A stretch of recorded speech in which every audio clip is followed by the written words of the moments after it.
Hi, my name is Tim Kutcher, a software engineer at DICORP, and I will be demoing our submission to the 2020 QuickBase Virtual Hackathon, which is this application we are naming QBMETA. One of the greatest challenges in any business application software, but especially in low-code platforms like QuickBase, is the ability to specify and maintain logic. In QuickBase, the relevant key feature is QuickBase formulas, where you can derive values from other fields in that table. What our solution provides is a way for an application builder to develop, enhance, and test functions as isolated pieces of logic that can be composed and built as QuickBase formulas. On the left-hand side of my screen here, we have a few initial functions. Each function has a name, parameters, and then a QuickBase formula using those parameters as if they were field references. We have one function which just serves as a constant, functions using string concatenation to format a name, and this last function which calls one of the two name functions above it based on a format parameter. This modular function setup gives us great expressive power as we can compose functions of other isolated functions. So let's say I'm the builder of this minimal example directory demo app, where we have a few example tables, one for our employees with their name and a field for their initials, which is a formula based on the name fields, and we have another billing context table with similar fields. I can go ahead and copy this app URL, go back to the QBMETA app, select to load an app, and specify the app URL, as well as some tokens for authentication that I have handy. When we add this record, a QuickBase webhook will trigger and send a request to a web service we have running on one of our Azure servers. That Python web service then interacts with QuickBase through the QuickBase API, utilizing our open source QuickBase client package, which is actually a separate submission to the hackathon. We can click on this record to see some basic logs from the code that was running in the cloud, then jump over to our formulas table to see the formulas that got added. We can see the formulas for initials got loaded as currently written, and arbitrarily selecting one, we can go ahead and promote this to be a function.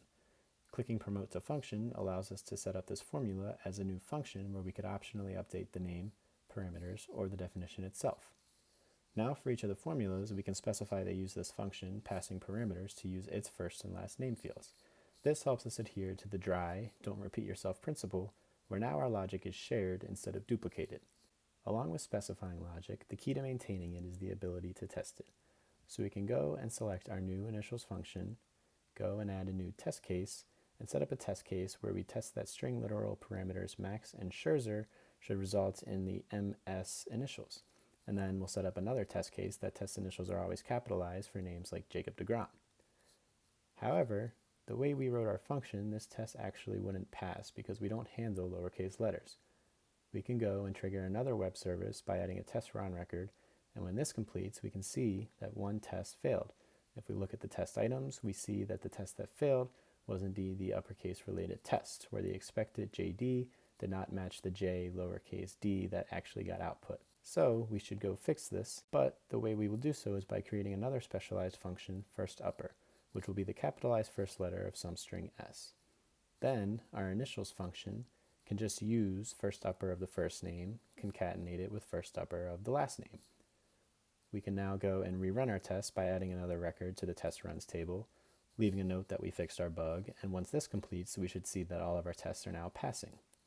This was a bug in our initials function, and another benefit of this approach is when we discover a bug in our logic, or we want to change a constant, we can fix it in one place, and we will get that fix everywhere across all fields in all apps that we've loaded into QBMETA. The next step is to build our formulas by adding a record to the formula builds table. This triggers an algorithm to run in the cloud that recursively expands functions based on the formula's arguments to build a real QuickBase formula.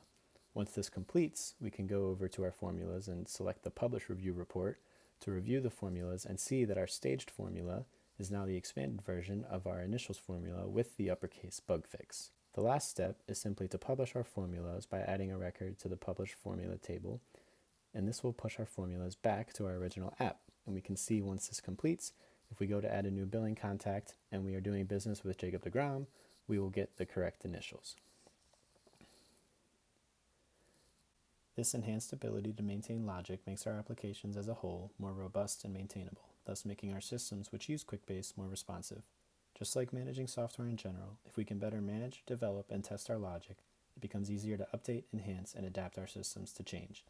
We are excited to make this available to the QuickBase community, and we enjoyed participating in the hackathon as this submission aligns well with one of our professional passions of empowering users of technology through software that writes software, or in this case, QuickBase that writes QuickBase.